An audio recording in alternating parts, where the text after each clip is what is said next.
Bonjour à tous. Donc effectivement, moi c'est Mylène. Et donc aujourd'hui, on va vous présenter l'un des plus grands défis de la mobilité électrique qui est le système batterie. Et plus exactement, on va discuter des problématiques qui sont liées à la conception d'un système batterie selon des besoins, vos besoins idéalement. Donc aujourd'hui, je ne suis pas toute seule. Il va y avoir mon collègue Boris Berseneff qui va se présenter. Bonjour. Donc voilà, ingénieur de recherche. Oui, bonjour. Boris Berseneff, ingénieur-chercheur au CEA depuis 2011. Je travaille plus précisément sur le dimensionnement optimal des systèmes batteries et l'architecture électrique associée. Donc, voilà. Ensuite, nous avons Daniel Chatroux. Bonjour. Pour ma part, je m'occupe d'un laboratoire qui s'appelle Architecture électrique et hybridation. On travaille sur les architectures électriques des systèmes batteries ou piles à combustible et leur intégration dans les véhicules. Et sinon, je suis aussi expert électronique de puissance, tout ce qui est conversion d'énergie électrique. Et au CEA, j'avais participé à démarrer l'activité véhicule électrique. Donc voilà, moi-même qui, niveau technique, je suis ingénieur de recherche sur les méthodes de dimensionnement pour des systèmes électriques. Et donc, côté Carnotto, nous avons… Bonjour, Emmanuel Damery. Moi, je suis directeur opérationnel de l'Institut Carnot Énergie du Futur. Et donc, je participe à la filière Carnotto, dont je vous parlerai dans quelques minutes. Et finalement… Et bonjour, donc Johan Lejaune, je suis en charge des partenariats industriels au département d'électricité et d'hydrogène pour les transports, dont font partie mes collègues. Donc voilà, et j'aurai l'occasion de revenir avec un slide pour vous présenter le département. Donc voilà, vous l'aurez compris, finalement aujourd'hui, ce webinaire s'inscrit dans la filière Carnotto, dont on va donner plus de précisions tout de suite avec Emmanuel. Alors Carnotto, c'est la contraction de Carnot et d'automobile. Carnot, c'est un label un peu particulier parce que c'est un label qui est accordé par le ministère de la Recherche pour favoriser les transferts entre la recherche publique et le monde de l'entreprise. L'idée là, c'est d'encourager et de professionnaliser cette filière d'excellence pour aider l'industrie française à être encore plus compétitive. Et donc, Carnotto, c'est un regroupement de 9 instituts Carnot qui sont engagés pour la filière automobile et mobilité. Et comme on peut le voir sur la slide suivante, ouais. Voilà, qui sont engagés, et vous pouvez d'ailleurs avoir plus d'informations sur le site, qui sont engagés plus particulièrement envers les PME, les TPE, PME et ETI. Parce que l'idée là, c'est de renforcer un peu cette collaboration auprès d'entreprises qui ne sont pas familières de la recherche publique et de montrer qu'il y a des gens qui travaillent sur des sujets hyper intéressants, comme vous allez le voir tout de suite, et qui peuvent vraiment apporter quelque chose. Donc, 9 instituts Carnot, c'est énorme, ça représente à peu près 8000 personnes qui travaillent dans des laboratoires de recherche publique. Ça représente à peu près 50 plateformes, différentes plateformes, on en parlera d'une un peu plus particulièrement aujourd'hui, mais qui sont vraiment, je dirais, organisées en réseau, parce que la force des Carnot, c'est de travailler en réseau. Si on n'a pas la compétence quelque part, on la trouve à côté, et on se connaît tellement bien qu'on la trouve très facilement. Voilà, n'hésitez pas à regarder sur le site, parce qu'il y a plein d'informations intéressantes. Je rends la parole à mes collègues. Donc, qui va repasser tout de suite pour notre… Donc, ok, donc mes collègues qui vont vous présenter le dimensionnement batterie font partie d'un département au sein du LITEN, donc le département, le DEHT. Donc, au sein de ce département, nous travaillons essentiellement sur 2 types de technologies, technologie batterie et technologie pile à combustible, qui n'est pas le sujet d'aujourd'hui. Et on travaille donc sur toute la chaîne de la valeur de développement de ces technologies. Donc, des matériaux, donc la synthèse des matériaux du cœur de la batterie ou du cœur de pile à combustible jusqu'au développement de démonstrateurs, de maquettes de niveau TRL 5, 6 environ, en passant par toutes les étapes, donc développement des matériaux, du process, des composants. On parle d'intégration système et jusqu'au démonstrateur. N'oublions pas, au sein des batteries, la partie BMS et Battery Management System, et toute la partie modélisation et dimensionnement qui font plutôt l'objet du webinaire d'aujourd'hui. Donc, ça veut dire quoi au sein de ce département?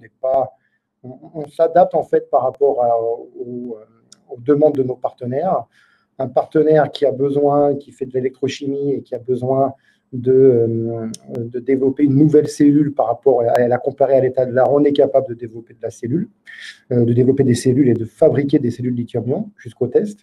Un partenaire qui a besoin de travailler sur la thermique, sur le design, sur l'électronique de puissance et tout, on s'occuperait d'acheter les cellules, de se fournir dans les cellules du commerce et de développer par rapport à sa demande. Donc voilà.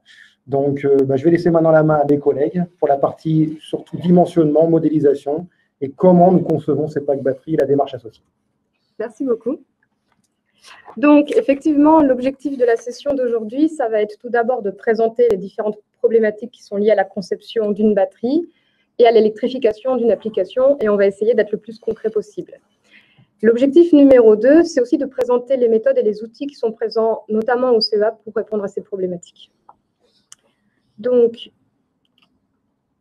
le plan de la session d'aujourd'hui, on va déjà présenter c'est quoi une batterie, histoire que tout le monde soit d'accord sur c'est quoi une batterie et qu'on partage un certain vocabulaire. À partir de là, nous vous présenterons un cycle de conception de pack batterie. On verra que c'est une conception système.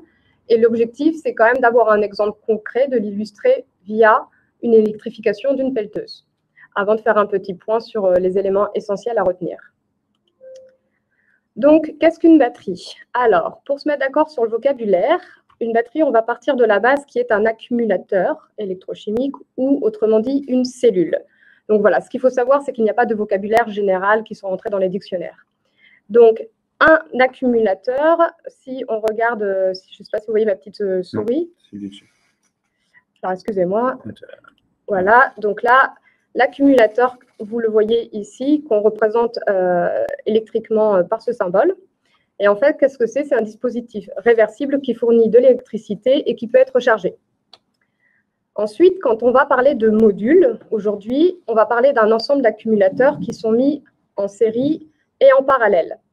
Alors, question de vocabulaire, on peut dire ici que nous avons 3 accumulateurs ou 3 cellules mises en série et elles sont mises en parallèle 2 à 2.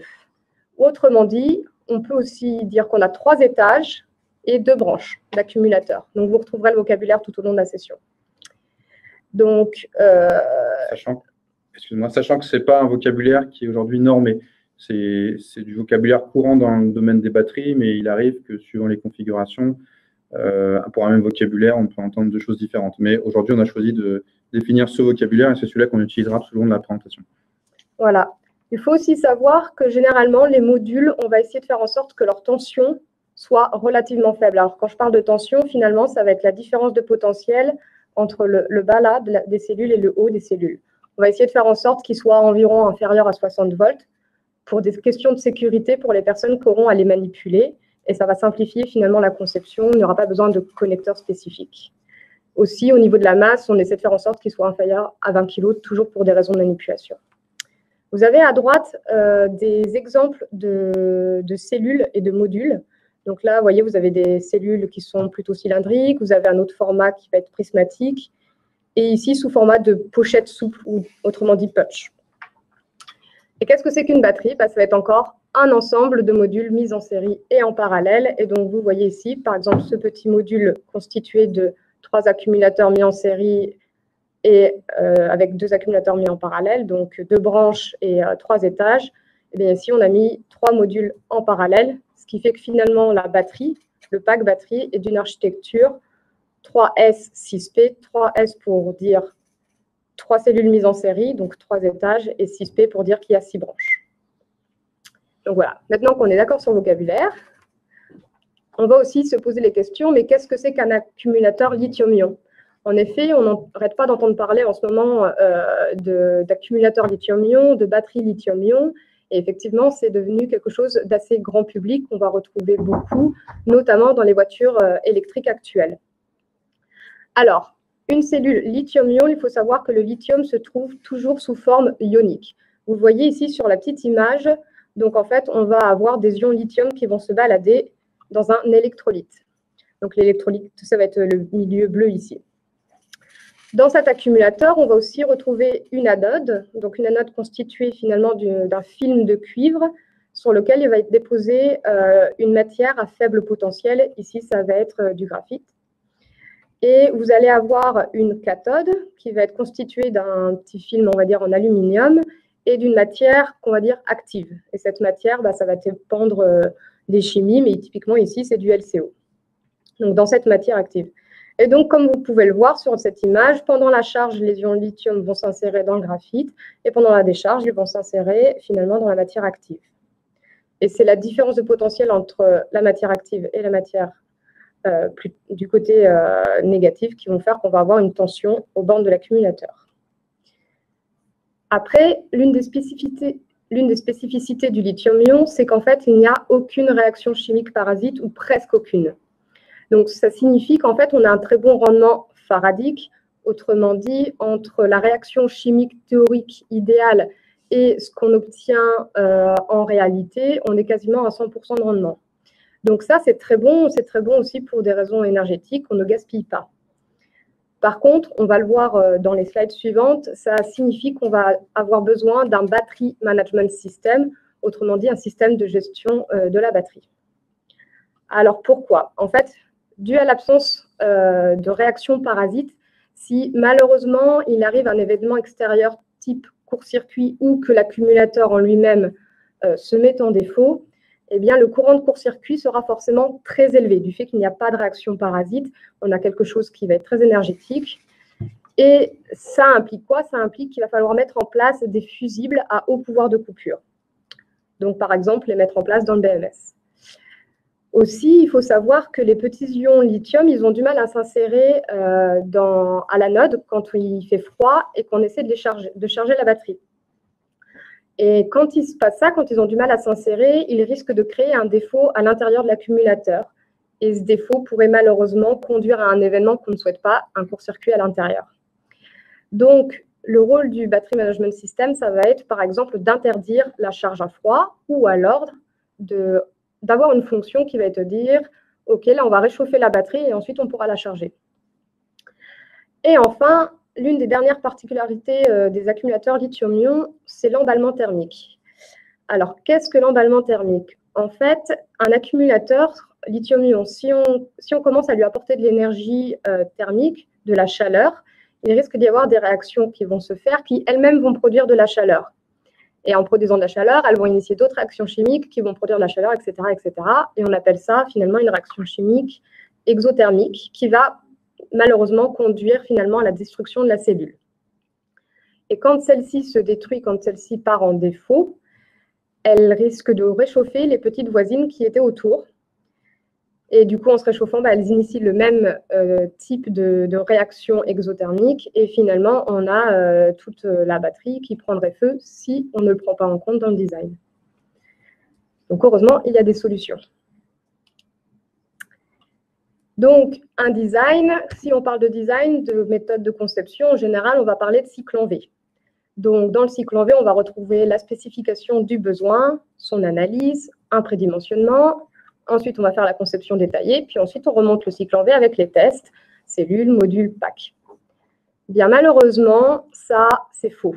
C'est faux. Pas tout à fait faux, mais le domaine de la batterie a une particularité. Cette particularité, c'est qu'en fait, on est obligé de se baser sur les cellules puisque c'est l'élément de base de la batterie. Et ces cellules, les fournisseurs ne vont pas forcément donner toutes les informations dont on va avoir besoin pour concevoir la batterie pour une certaine application. En effet, il faut savoir que les cellules électrochimiques actuellement sur le marché ont généralement été produites pour des applications type ordinateur portable ou cigarette électronique. Et par exemple, on va vouloir les mettre dans une pelleteuse. Bon, eh bien, forcément, les données fournisseurs ne vont pas correspondre à l'utilisation prévue. Donc, elles vont être incomplètes. Et donc, il va falloir faire des essais sur ces cellules pour obtenir ces données. Ces essais, c'est chronophage et ça peut être très cher. Donc là, par exemple, au CEA, il y a toute une équipe qui peut vous aider à définir les tests nécessaires, les effectuer et les analyser. Donc finalement, si on revient à notre cycle de conception, on est plutôt sur un cycle en W. Donc tout d'abord, vous allez avoir l'analyse et la spécification du besoin. Donc ça, c'est classique. Et à partir de là, on va faire une présélection technologique de l'accumulateur lithium-ion. Comme je vous avais dit, il y a différentes chimies. bien là, on va pouvoir essayer de déterminer quelle est la meilleure chimie par rapport à l'application et aux besoins. Donc, avec cette présélection, on va pouvoir faire un premier prédimensionnement avec les données parcellaires qu'on a. Et donc, on va arriver avec une présélection de cellules. À partir de là, on va pouvoir s'approvisionner sur les cellules présélectionnées. Il faut faire attention, l'approvisionnement peut être long suivant les références. Et une fois qu'on les a reçues, on fera des tests, par exemple électriques, un peu plus poussés sur les cellules, qui va nous permettre de réaliser un prédimensionnement un peu plus approfondi, donc en ayant une meilleure connaissance. À partir de là, ça va encore finalement permettre de réduire le champ de recherche au niveau des cellules. On va resélectionner quelques cellules cibles et on va faire des tests poussés. Donc là, dans les tests poussés, nous avons indiqué notamment sur la sécurité, donc par exemple les emballements thermiques, mais on pourrait aussi imaginer des tests poussés sur finalement l'électrothermique de la cellule. Quel est son comportement en fonction de sa température, etc. Et une fois qu'on a ces données-là, on va pouvoir faire les architectures du pack. Alors, les architectures, il va y avoir des architectures électriques, électroniques, mécaniques et thermiques. Donc, c'est pour ça qu'on parle d'une conception système. À partir de là, il y a la Preliminary Design Review, donc c'est-à-dire la phase où on va évaluer si les architectures, etc., elles ont été bien définies. Et si c'est validé, on va passer à la conception détaillée du pack. À partir de là, on va pouvoir réaliser un prototype, tester les sous-ensembles, puis tester le pack prototypé, par exemple, d'abord sur le côté fonctionnel, sur les performances, la calibration, puis peut-être sur les aspects sécurité, et enfin, on va essayer de l'intégrer dans le système. Alors attention, ce n'est qu'un exemple de cycle en W, potentiellement suivant certaines applications. Typiquement, là, dans les sous-ensembles, il y a le BMS. Si le BMS, on l'achète directement dans le commerce, peut-être qu'on va le tester en amont de la réalisation du prototype. Mais ce graphe, ça permet de vous montrer que c'est vraiment une conception système, que c'est multiphysique, multimétier. Donc, dans les métiers, on a listé électrochimique, électrique, électronique, thermique, mécanique, mais on pourrait aussi avoir les industriels, les métiers d'industrialisation, les métiers de process ou d'achat. Donc maintenant, on va essayer d'illustrer ce cycle en W de manière très, très concrète sur une pelleteuse. Et donc là, je vais laisser la parole à mon collègue. Ouais. Merci Mylène. Ouais. Voilà, donc l'idée de cette partie, ça va être d'essayer de prendre un cas concret, évidemment simplifié par rapport à la vraie vie, mais qui va nous permettre d'illustrer ce process de dimensionnement. Alors, la première étape, comme vous l'a dit Mylène, dans ce cycle en W qu'on propose, c'est l'analyse et la spécification du besoin. C'est un point qui est souvent négligé dans notre expérience et qui pourtant est qui est crucial. Parce que c'est lui qui va nous permettre de fixer toutes les hypothèses qui vont être très importantes pour la suite du dimensionnement. C'est le point de départ du travail de dimensionnement du pack batterie. Alors, on part en général d'une analyse fonctionnelle de l'engin, donc ici la pelleteuse. On va définir les contraintes extérieures, la plage de température d'utilisation, les environnements d'utilisation. Est-ce qu'on est dans un environnement poussiéreux? Ici, bah oui, donc c'est poussiéreux, atmosphère terrestre. On va être ici dans un environnement soumis à de fortes vibrations et chocs. Et on va être dans un usage qui est de type dépendant de la mission. C'est-à-dire qu'on peut avoir, suivant l'application qu'on envisage dans le domaine de la mobilité électrique, on peut avoir plusieurs profils de mission. On peut avoir des engins qui ont des profils de mission fixes, hein, qui 90% du temps ou 100% du temps font la même mission. Donc là, c'est relativement assez simple de déterminer la puissance de sollicitation du pack batterie. Mais on peut avoir des engins comme une pelleteuse, par exemple, où d'une mission à l'autre, le profil de sollicitation va être complètement différent. Donc il va falloir qu'on se mette d'accord sur quel est le profil représentatif, le plus dimensionnant pour mon engin. On en parlera après. Un autre point important, ça va être la définition de la plage de tension du bus DC, donc sur lequel je vais venir connecter ma batterie, avec ou sans convertisseur. Mais c'est important de connaître la plage de tension dans laquelle va évoluer la batterie, parce que c'est un critère qui est très dimensionnant. Donc ici, on a pris une plage de tension classique dans le domaine du véhicule électrique avec une tension nominale autour de 400 volts. On a pris une plage de 300 à 530 volts. Ensuite, il va falloir définir les autres contraintes qui sont quel est le volume disponible pour mon pack et quelle est la masse disponible pour mon pack. Dans une application, on a volontairement un petit peu simplifié, on a pris une application qui est relativement simple, Ici, le volume et la masse ne sont pas très dimensionnants. Évidemment, si on part sur des applications type aéronautique, là, on va avoir des contraintes de masse qui sont très importantes. Voilà, donc, chaque application a bien entendu ses propres contraintes. Voilà, donc l'analyse et la spécification du besoin, un point très important. Et dans cette spécification du besoin, un point qui est encore plus important, c'est le profil d'usage. Le profil d'usage, c'est quelle est la courbe temporelle de puissance requise pour effectuer la mission. Comme je disais, on peut avoir, suivant le type d'application, on peut avoir des applications qui sont avec mission unique ou des applications comme pour la pelleteuse où on a des missions très variées. Dans ce cas, comment est-ce que je définis mon profil d'usage? Est-ce que je vais prendre le pire cas, le cas moyen, un cas enveloppe? Voilà, c'est toutes ces questions qui sont très importantes à se poser parce qu'elles sont très dimensionnantes. On voit bien qu'entre un profil moyen et un profil à puissance max sur toute la durée du cycle, on n'aura pas du tout les mêmes énergies mises en jeu. Voilà. Donc, ce sont vraiment des questions très importantes à se poser. Et j'insiste parce que souvent, avec nos partenaires, ça a vraiment été des points. Quand on a négligé ces points, après, on a des problèmes au cours du dimensionnement, puisqu'au cours du dimensionnement, on se rend compte que le profil de mission n'est finalement pas très adapté, que ça engendre que ça a des conséquences sur le dimensionnement qui peuvent être défavorables. Voilà. Donc, dans ce cas-là, on a généré un profil qu'on a jugé type pour cette application. Donc, on a considéré une énergie totale pour faire le cycle, qui ne sera pas donc l'énergie de la batterie, mais l'énergie nécessaire, l'intégrale de la courbe, hein, qui est de 46 kWh, et une puissance max de 38 kW. Pour simplifier le problème, dans cette application, dans ce cas d'application, on considère qu'on n'a pas de contrainte sur la charge. Et donc, on a le temps qu'on veut, c'est-à-dire ici 12 heures, pour recharger la batterie. Donc, ça veut dire que ici, la recharge ne sera pas dimensionnante. Si vous prenez des applications, notamment type véhicule électrique avec recharge en roulant ou recharge rapide, là, la charge peut devenir très dimensionnante. Et on a même des cas où c'est la charge qui va dimensionner le pack batterie et où la décharge ne sera finalement pas dimensionnante. Voilà. Donc, encore une fois, l'analyse, la spécification du besoin et notamment le profil d'usage en puissance, des choses très importantes sur lesquelles il faut regarder. Et il ne faut pas hésiter, même des fois, à faire une petite campagne de mesure. Si on a déjà, par exemple, une version de l'engin en version thermique qu'on souhaite électrifier, il ne faut pas hésiter à faire une petite campagne de mesure pour bien voir tous les cas qui peuvent être intéressants pour notre application. Une fois qu'on a spécifié notre besoin, l'étape d'après, dans le cycle en W, alors évidemment, là, on présente toutes les étapes, mais suivant les cas, on peut parfois chanter plusieurs étapes.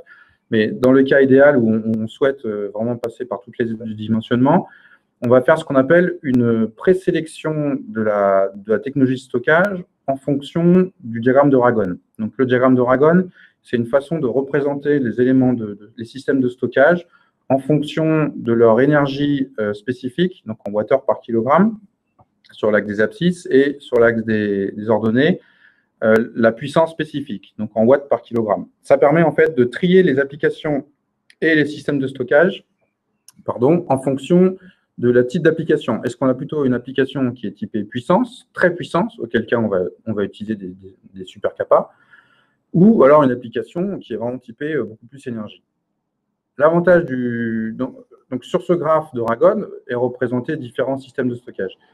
On voit tout de suite que la solution lithium-ion permet d'adresser une grande partie des applications. Donc, on va avoir des batteries lithium-ion qui vont être capables de nous fournir de la puissance et à l'inverse, des batteries lithium-ion qui vont nous permettre de fournir beaucoup d'énergie. Donc, effectivement, et c'est pour ça qu'aujourd'hui, le lithium-ion se développe dans toutes les applications de mobilité, hein, c'est clair. Il a pris le pas sur la plupart des autres systèmes de stockage, des autres technologies de stockage. C'est pour ça que le lithium-ion est une technologie très intéressante dans ce domaine-là. Donc, l'étape d'après, l'étape où on en est, c'est si on considère pour notre application que la solution la plus intéressante, c'est le lithium-ion, et bien maintenant, il va falloir choisir une technologie, une cellule, une ou plusieurs cellules parmi l'ensemble des cellules et des technologies lithium-ion qui existent.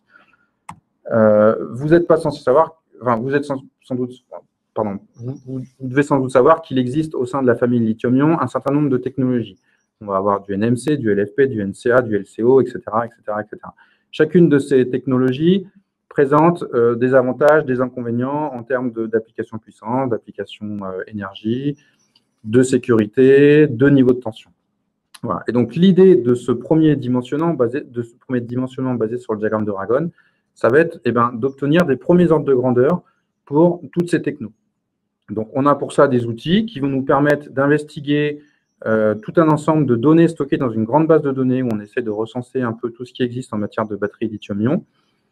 Et on peut faire à la fois une étude systématique en prenant chacune des cellules de la base de données, mais aussi des études plus théoriques en définissant des zones dans le diagramme de Dragon. En prenant, à cette étape-là, on va considérer la tension constante du pack batterie. Et donc, en regardant cette tension constante, on va être capable, dans un premier temps, de déterminer un nombre de cellules en série. Puis, après, on va déterminer un nombre de branches en parallèle en prenant le max du nombre de branches nécessaires pour avoir l'énergie et du nombre de branches nécessaires pour avoir la puissance. On va prendre le max des deux.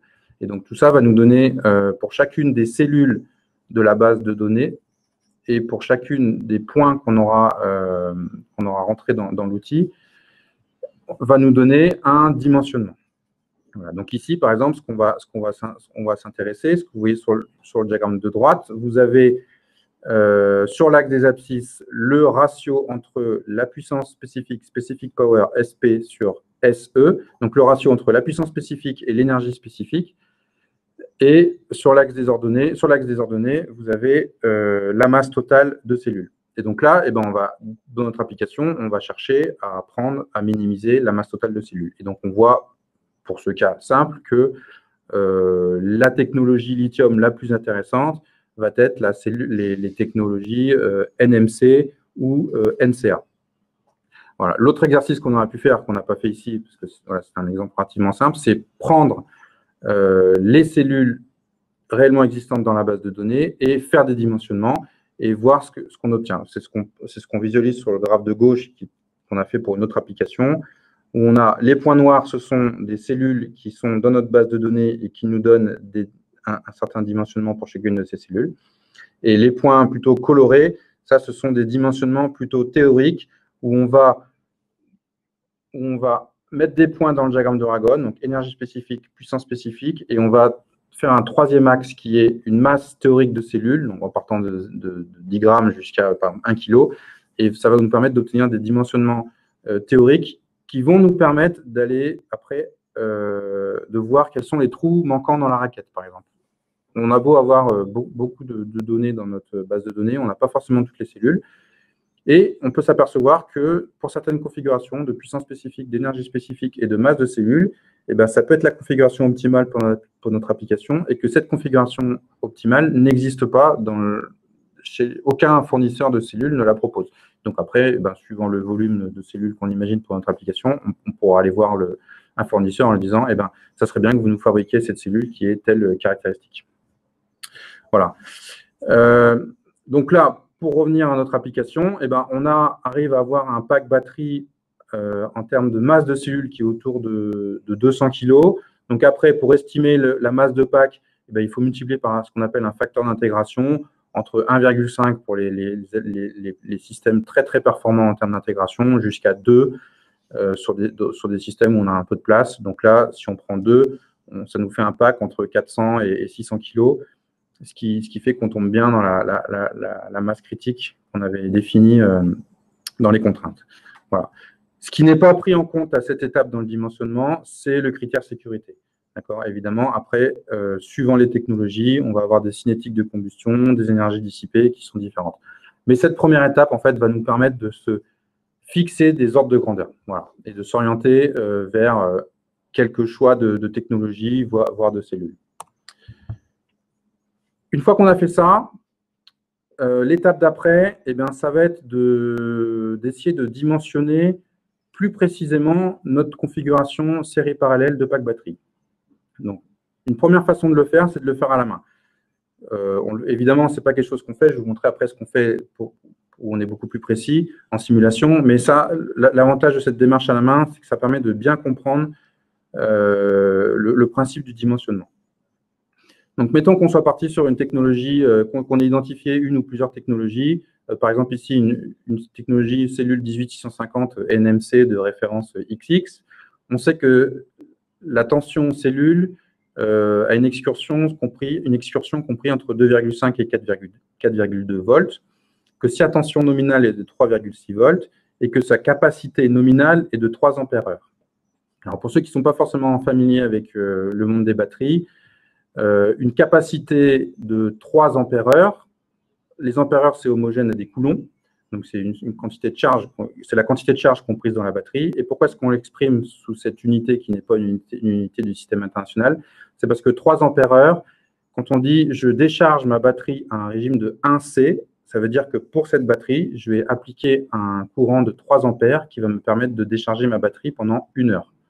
Voilà. Et si tu appliques un courant de 6 ampères, par contre, malheureusement, la durée de vie de la batterie, son autonomie sera uniquement de 30 minutes. Oui, voilà. Donc, un régime de 1C me permet de décharger ma batterie pendant 1 heure. Un régime de 2C me permet de décharger ma batterie en 30 minutes. Voilà. Un régime de 0,5C me permet de décharger ma batterie en 2 heures. Et donc, on calcule le courant associé à ce régime en fonction de la capacité nominale de la batterie. Donc, si je décharge ma batterie à 2C, je vais décharger ma batterie en 30 minutes avec un courant de 6 ampères. Si je la décharge à 0,5C, je vais décharger ma batterie en 2 heures avec un courant de 1,5 ampères. Voilà. La première étape, c'est connaître le nombre de cellules à mettre en série. Donc, pour ça, je vais utiliser mon excursion de tension pour mon bus DC, donc entre 300 volts et 530 volts. Donc, mon nombre minimal de cellules, ça va être 530 divisé par la tension min de ma cellule, donc 120 cellules. Et mon nombre max de cellules, ça va être 530 volts divisé par la tension max de cellules, 126 cellules. Pour minimiser les effets de bord dans ce calcul à la main, on va prendre 125 cellules en série, ce qui nous donne une excursion de tension pour notre pack batterie compris entre 313 et 525 volts. Donc, on est bien entre les limites définies pour le bus DC. Et une tension nominale, donc de 125 fois 3,6 volts, 450 volts. Ensuite, il nous faut connaître le nombre de cellules à mettre en parallèle, ou le nombre de branches à mettre en parallèle. Pour ça, j'ai 2 contraintes à regarder, c'est l'énergie et la puissance à fournir pour le cycle. Dans le cadre de l'énergie, je sais que mon cycle il faut que je fournisse 46 kWh. Donc, je calcule en prenant cette énergie divisée par la tension nominale du pack fois la capacité nominale d'une cellule, ce qui me donne, il va me falloir au minimum 34 branches, tandis que si je fais le calcul avec la puissance, je tombe sur 4 branches. Donc, je vais prendre le max des deux, 34 branches. Donc, 34 cellules en parallèle, 34 branches en parallèle, ce qui me donne un courant max de 100 ampères. Et donc, j'ai une configuration qui va être 125S, 34P. 125 cellules en série, 34 cellules en parallèle.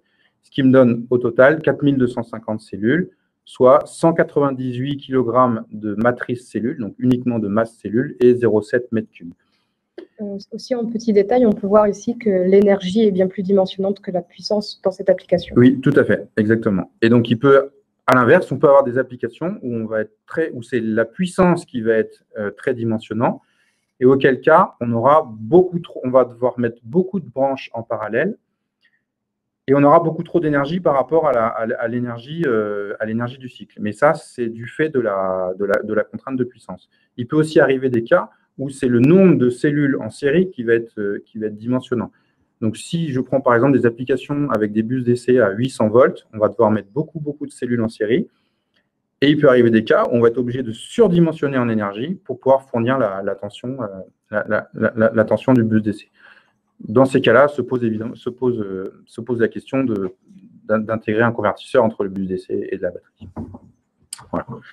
Donc, dans notre cas un peu simplifié de pelleteuse, ici, dans ce premier prédimensionnement électrique à la main, je pars sur 125 cellules en série et 34 cellules en parallèle.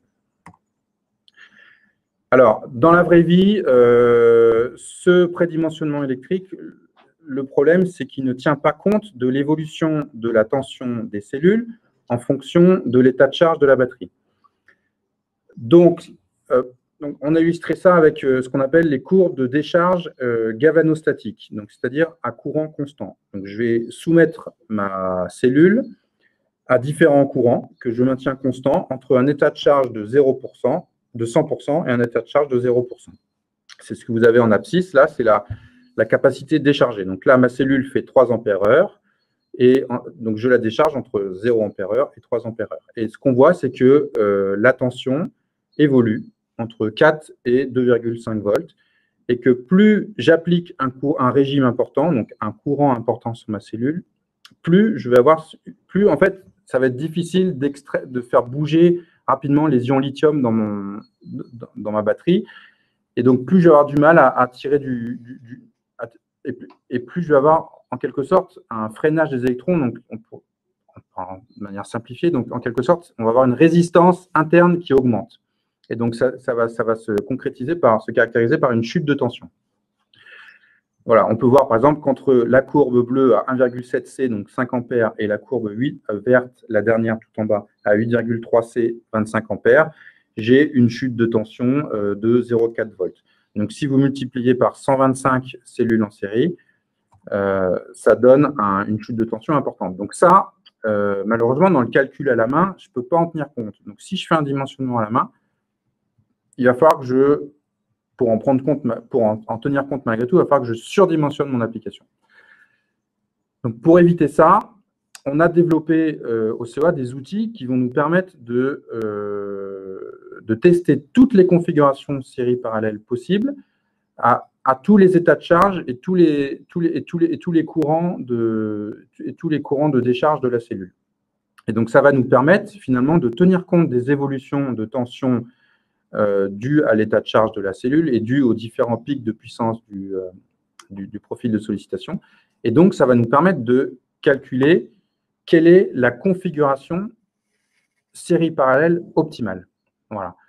Donc là, par exemple, vous voyez, ça, c'est une des sorties de nos algorithmes. Donc, vous voyez, pour le cas d'application qu'on a considéré ici, donc vous voyez qu'on a tout un ensemble de configurations série parallèle, donc 127S 35P, 114S 39P, voilà, etc., avec le nombre de cellules totales, l'énergie nominale, la capacité nominale, etc., etc. Et ce qui va nous intéresser, ça va être évidemment, dans notre cas ici, ça va être de minimiser le nombre de cellules. Ça va minimiser simplement le coût de la batterie, tout en s'assurant qu'on arrive à faire la mission. Voilà, exactement. C'est le cas optimal. Exactement. Donc là, en l'occurrence, ça va être la configuration 127S35P, 4445 cellules. On a aussi... après, il ne faut pas oublier que quand on sélectionne une configuration, il ne faut pas oublier qu'après, on va l'intégrer, notamment mécaniquement. Donc, on va s'arranger pour que le nombre d'étages ou voilà, tout simplement le nombre de branches soit facilement divisible. Voilà, exactement. Qu'on ait le plus grand nombre de diviseurs pour pouvoir faire les modules, en fait, les modules avec le nombre de cellules qu'on veut, le plus flexible possible, quoi. Si vous tombez sur 2 nombres premiers, par exemple, ça va être compliqué après de diviser les modules de diviser le pack batterie en plus petits modules. Donc là, par exemple, on retient un certain nombre de solutions qui finalement, en masse totale, sont assez proches, hein, puisque la solution optimale fait 207 kg. Là, on a 2 autres configurations, 124S 36P et 130S 35P, qui sont en termes de masse proches, mais qui vont être plus intéressantes en termes de divisibilité en sous-modules. Voilà, donc pour la suite de cet exemple, on va partir sur cette configuration, 124S 36P, 4464 cellules. Alors, ce qui est intéressant de voir ici, c'est que vraiment, on exploite au maximum le soc batterie. Donc, on part de quasiment 100% de soc batterie, 99,5%, et on arrive à un soc batterie inférieur à 1%. Alors ça, en termes donc ça, c'est un dimensionnement théorique. Après, en termes d'intégration et de gestion, c'est pas souhaitable. Notamment pour préserver la durée de vie de la batterie, on va plutôt se fixer des limites de soc compris entre, par exemple, on va le voir après, entre 90 et 20% ou 10% de soc batterie. Voilà. Donc, si je fais un zoom sur cette configuration 124S 36P, L'avantage de nos outils, c'est qu'on va être capable de visualiser à tout instant du cycle de sollicitation les caractéristiques de la batterie. Là, vous avez les tensions batterie, les tensions cellules et les tensions pack. Vous avez l'évolution de l'état de charge de la batterie. Vous avez l'évolution du régime de charge appliqué à la batterie et l'évolution du courant batterie. Donc voilà, donc tous ces paramètres vont nous permettre de vérifier que notre dimensionnement satisfait bien aux exigences, vont nous permettre de calculer les pertes, etc., etc.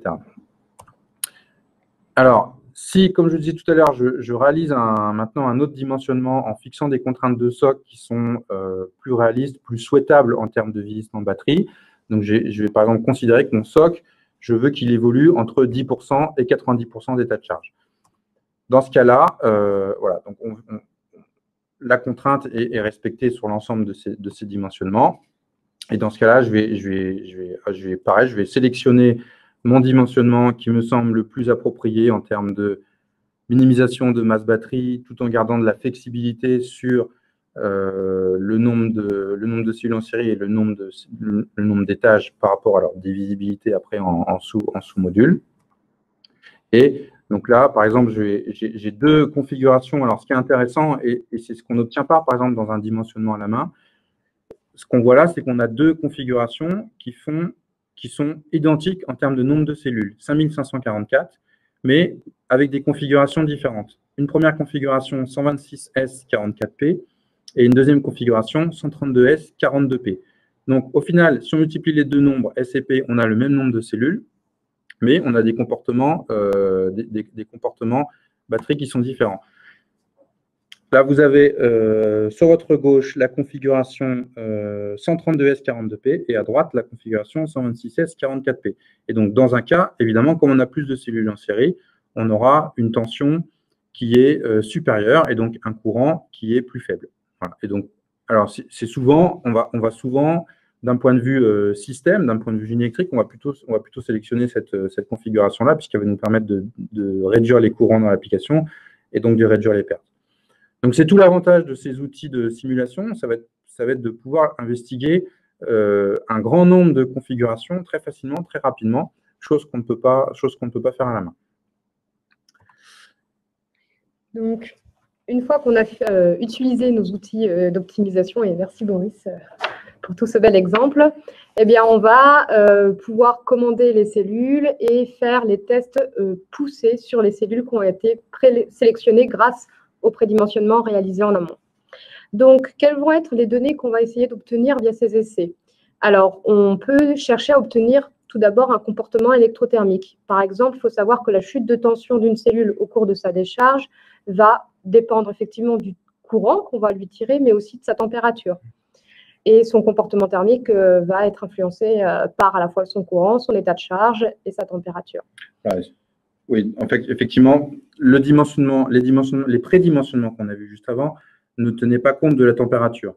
À ce stade, c'est trop complexe d'en prendre compte. Par contre, effectivement, comme dit Mylène, des essais complets, notamment en pulse de courant, à différents régimes de décharge ou de charge, et même de charge, je n'ai pas parlé de la charge avant, mais à différents régimes de charge et de décharge et à différentes températures, vont nous permettre, et j'en parlerai juste après, de fitter un modèle électrothermique qui, là, va nous permettre d'obtenir un dimensionnement encore plus précis et qui tient compte de la température. Voilà, merci. Aussi, dans les questions qu'on va avoir, ça va être quelles sont les températures critiques. Donc, tout à l'heure, je vous ai parlé d'emballement thermique. Eh bien là, on va essayer de savoir à partir de quelle température j'ai ce risque-là. Donc, pour ça, on va pouvoir faire des essais ARC. Donc, ARC, c'est Accelerating Rate Calorimetry. Donc, typiquement, là, vous avez une courbe d'un essai ARC sur une référence de cellule Y. Et bon, c'est juste pour vous montrer que voilà, il va falloir les faire dans certaines conditions, avec une certaine caractérisation. Et ça, pareil, on est capable de le faire au CEA. Ensuite, l'une des questions qu'on va se poser, et que là, on espère quand même trouver dans les données fournisseurs, ça va être est-ce qu'on va avoir besoin de mettre en pression ou pas les cellules? Alors, ce n'est pas le cas généralement pour les cellules cylindriques, mais pour tout ce qui va être cellules de format pochette, voire prismatique, effectivement, il vous faudra peut-être appliquer une certaine pression au niveau de la cellule, parce que pendant l'usage, potentiellement, elle risque de gonfler. Aussi, d'un point de vue sécurité, quand on va analyser une cellule, on va essayer de savoir s'il y a des protections internes, par exemple, contre les courts-circuits. Donc là, on peut faire, par exemple, vous avez ici un exemple de tomographie. On va essayer de savoir quelles sont les protections vraiment à l'intérieur de la cellule vis-à-vis des surcharges. L'évacuation des gaz en cas d'événements qui sont critiques pour la cellule. La cellule va, avec ses réactions chimiques, créer des gaz, et ces gaz, à un moment donné, il va falloir qu'ils s'échappent. Et du coup, la question, c'est le fabricant a prévu cet échappement où ça? Vers l'électrode positive, sur le côté. Donc voilà, pour ça, il faut parfois réaliser des tomographies ou d'autres méthodes. Ça dépend de l'application et de savoir qu'est-ce qu'on cherche et donc du coup, quelle est la meilleure méthode pour y arriver. Voilà. Donc, pour terminer sur le dimensionnement, les deux méthodes que je vous ai présentées avant, ce sont plus des méthodes de prédimensionnement qui permettent de se fixer des ordres de grandeur, d'identifier des technologies intéressantes. Une fois qu'on a fait ça, qu'on a fait un certain nombre de tests, on va être capable, notamment à partir des essais en pulse de courant, de fitter des modèles qu'on appelle électrothermiques. Donc, l'idée, c'est que ça va être de représenter les évolutions des caractéristiques électriques de la cellule, le courant, la tension, l'état de charge, en fonction de tous les paramètres extérieurs, température, et notamment en fonction de la température. En fait, pour être précis, le courant qu'on va pouvoir tirer sur une batterie, sa chute de tension, dépendent de l'état de charge et de sa température. Et donc, l'idée, c'est d'avoir suffisamment réfléchi en amont sur le prédimensionnement pour aller identifier un certain nombre de références, mais pas trop, parce qu'après, les essais coûtent cher et prennent du temps. Voilà, exactement. Et donc, on va aller faire ces essais sur nos cellules identifiées qui vont nous permettre d'identifier les paramètres de notre modèle, qui, lui, va nous permettre de faire le dimensionnement final très précis, puisque c'est un dimensionnement électrothermique. Et l'intérêt aussi de ce modèle électrothermique, ça va être qu'on va pouvoir le coupler avec des modèles, notamment de vieillissement. Voilà. Voilà. Et donc, la sortie de cette étude de dimensionnement électrothermique, c'est le dimensionnement final qu'on va utiliser pour le design mécanique, thermique et électrique. Alors, une fois qu'on aura fait tout ce pré-design et qu'on aura finalement figé le nombre de cellules qu'on doit mettre en série et parallèle, eh bien, l'une des questions qu'on va avoir, c'est quelle va être la meilleure architecture électrique du pack. Là, vous avez un petit exemple sur la figure de gauche. Vous avez finalement deux mêmes architectures qui sont 3S, 2P. Sauf que, comme vous pouvez le voir, par exemple, ici, à droite, ce n'est pas relié entre les accumulateurs qui ont été mis en parallèle. Et dans le cas de droite aussi, on a deux battery management systems, on va dire des systèmes de gestion de la batterie qu'on appelle parfois esclaves. Donc, chacun va surveiller finalement que 3 cellules. Donc, ce cas de droite est beaucoup plus sécuritaire et forcément, il est aussi plus cher et volumineux. Donc, là, comme dans tout dimensionnement, il va falloir faire le meilleur compromis suivant nos besoins et les contraintes qu'on a. Alors, dans les questions aussi qu'on va se poser quand on va faire l'architecture électrique du pack, ça va être au niveau de la connectique de puissance. Quel type de soudure on va faire sur la cellule? Et déjà, est-ce qu'on va appliquer tout simplement, est-ce qu'on va faire des soudures ou est-ce qu'on va utiliser une autre connectique? Quels sont les matériaux qu'on va pouvoir utiliser? Quelle va être sa résistance de cette connectique? Parce que parfois, on se focalise beaucoup sur la résistance des cellules, à l'intérieur des cellules, mais finalement, si on ne fait pas attention à ce qu'on met derrière, peut-être qu'il aurait fallu trouver le juste milieu. Aussi, au niveau des mesures, il va falloir mesurer les tensions aux bornes des cellules, notamment pour faire des équilibrages, des choses comme ça. Donc, il va falloir prendre une bonne connectique de mesure, la tension pack, les courants, les températures, quelles sont les précisions requises pour l'application, leurs emplacements idéaux. Et aussi, il va falloir mettre en place des protections. Donc, comme on vous avait dit, peut-être des fusibles à haut pouvoir de coupure. Il va falloir aussi protéger potentiellement de surcourant, de surcharge, surdécharge. Prévoir des mises à la terre lors de la charge pour protéger l'utilisateur. Et il va aussi falloir faire attention aux distances et aux matériaux d'isolement en cas de défaut ou si jamais, par exemple, l'atmosphère est un peu humide, ce serait dommage qu'il y ait un claquage. Donc, ça, ce sont plein de choses à prendre en compte quand on fait le design du pack au niveau de l'architecture électrique. Et comme on l'avait dit, c'est multimétier, donc il n'y aura pas que l'architecture électrique, il va aussi y avoir l'architecture électronique.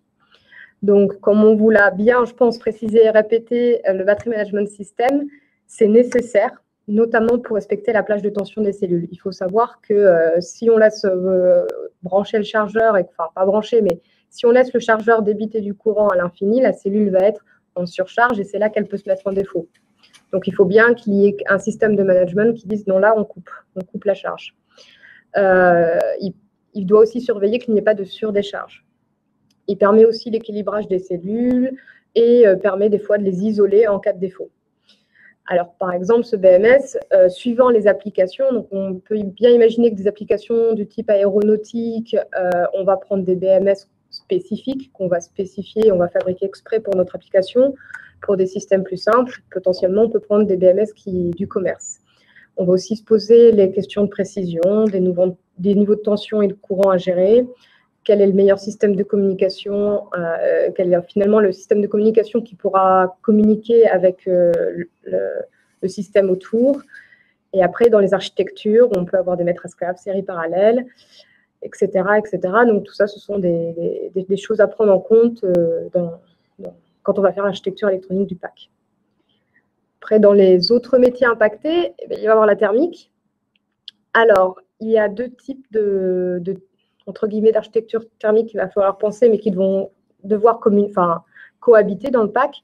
Il va y avoir le management thermique dans le cadre fonctionnel, c'est-à-dire que pendant que le pack est en fonctionnement, les cellules peuvent un petit peu s'échauffer, donc il faudra évacuer les calories. Dans les conditions nominales. Voilà, dans les conditions nominales, merci. Et aussi, il faut faire attention à l'environnement du pack. Donc, on peut bien imaginer que, par exemple, un engin qui est à l'extérieur et qui gèle, qui fait moins 20 degrés comme à Grenoble parfois, du coup, il va peut-être falloir protéger le pack et le réchauffer avant sa recharge. Il y a aussi une autre architecture thermique qu'il va falloir mettre en place, c'est en cas d'emballement thermique, il faudra le prévoir. Est-ce qu'il peut avoir lieu? Oui, dans ce cas-là, comment est-ce que je prémunis d'une propagation d'emballement thermique? Et donc, comme on vous l'a montré, il va y avoir les conditions nominales, prévenir du vieillissement, des performances. Ensuite, on va essayer de prévenir l'emballement thermique. Et ensuite, on va essayer de le gérer pour éviter que ça se propage. Et donc là, comme vous pouvez le voir, donc ça, c'est une flèche de temps. Et finalement, les temps pour réagir et pour agir sont différents suivant ce qu'on cherche à gérer. Un point important en termes de gestion thermique, si je peux me permettre, c'est que il est inconcevable de considérer qu'une batterie ne peut pas s'emballer.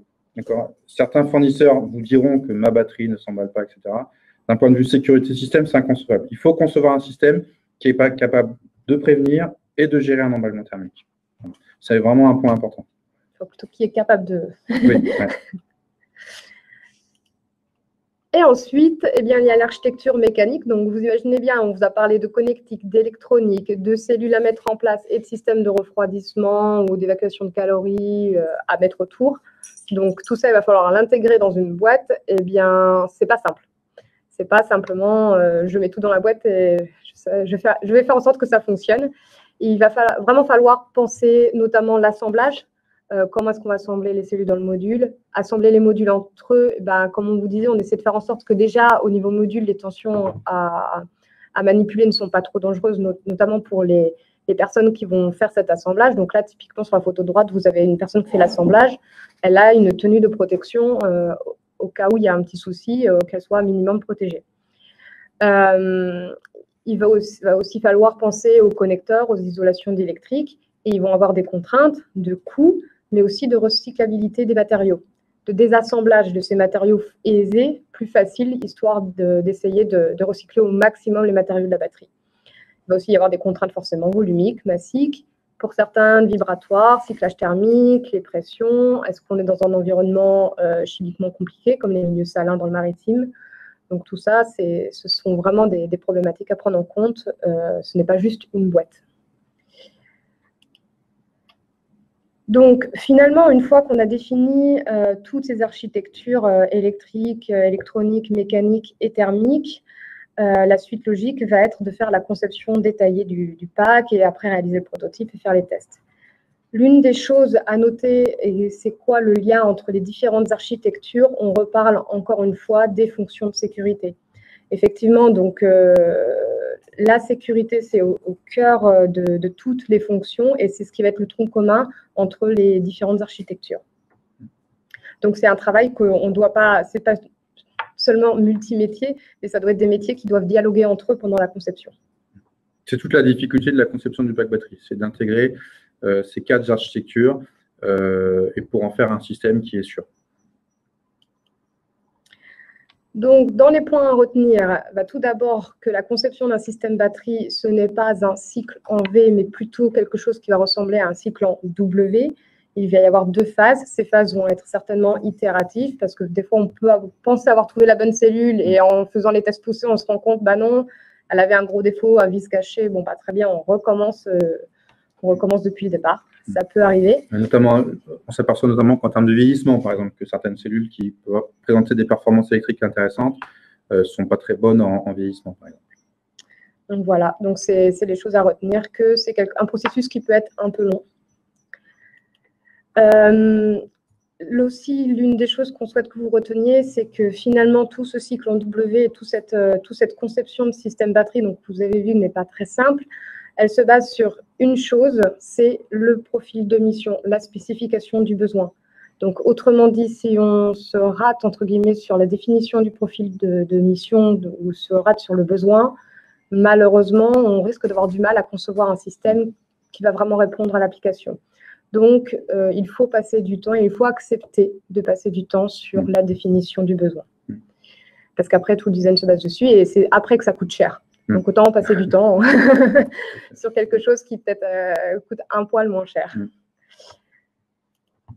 Et ensuite, donc, une fois qu'on peut suivre le cycle en W, et nous, au CEA, nous sommes capables de vous aider tout au long de ce cycle, de vous accompagner.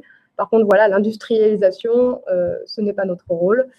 Mais pour ça, il y a plein de gens qui savent très bien faire. Donc, voilà.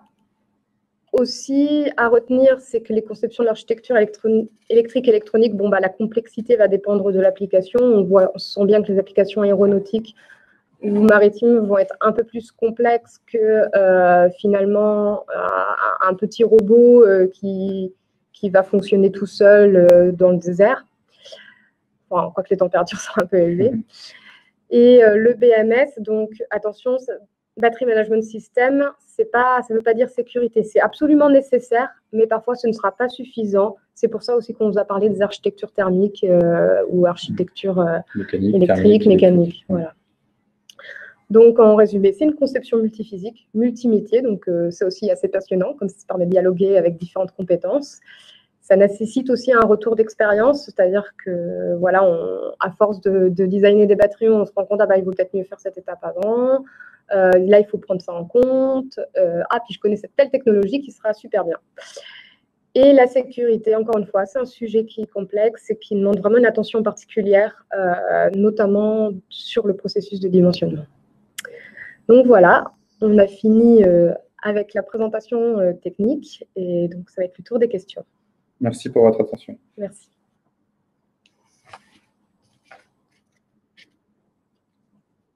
Pour présentation très complète.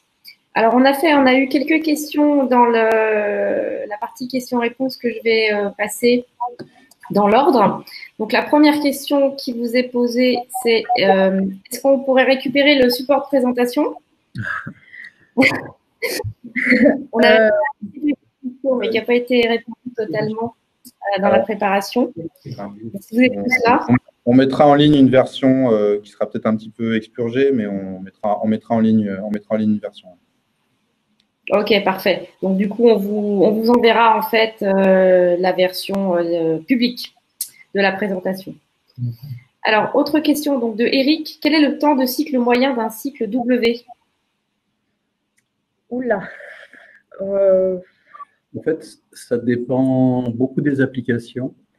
Et en particulier de la première phase dont on a parlé, qui est en fait l'analyse du besoin et donc le cycle d'usage pour l'application.